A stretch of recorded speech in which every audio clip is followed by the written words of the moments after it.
Alfred Rivière m'emmène découvrir sa passion d'enfance qu'il préserve soigneusement au fond de son jardin. Après avoir traversé un espace arboré de plantes endémiques, je découvre des dizaines et des dizaines de tortues géantes. Des animaux fascinants qui n'ont plus aucun secret pour lui. Par exemple, on voit déjà que c'est une femelle.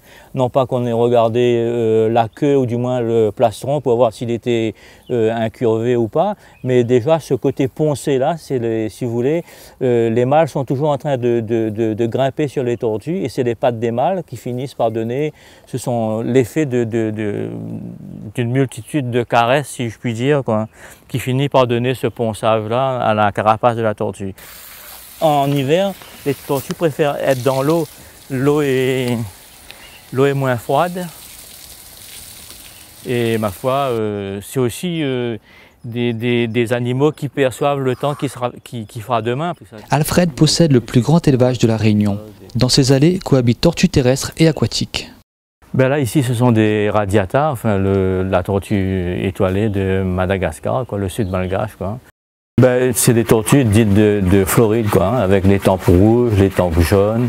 Il y a d'autres aussi, les Nelsoni, avec un plastron qui change un peu. La tortue géante, la tortue d'Aldabra, comme on dit. Ces tortues-là doivent avoir 2 ans et demi, 3 ans. Ce sont des croissances rapides. Les tortues géantes peuvent peser jusqu'à 250 kg. Leur espérance de vie dépasse largement la mienne. Des tortues qu'Alfred bichonne et affectionne tout particulièrement. Ah ben on parle de tortue sans demander des nouvelles, mais enfin si vous voulez, quand on nourrit une tortue, on ne met jamais la nourriture devant la tortue. On jette toujours plus loin. C'est une manière comme une autre de voir si la tortue se déplace pour pouvoir manger plus loin, ça veut dire qu'elle est en excellente vitalité, en excellente santé. La plus âgée a 70 ans, mais enfin c'est pas la plus grosse, quoi. Bon. Enfin, l'espérance de vie, je suppose que ça doit être quand même un siècle et demi.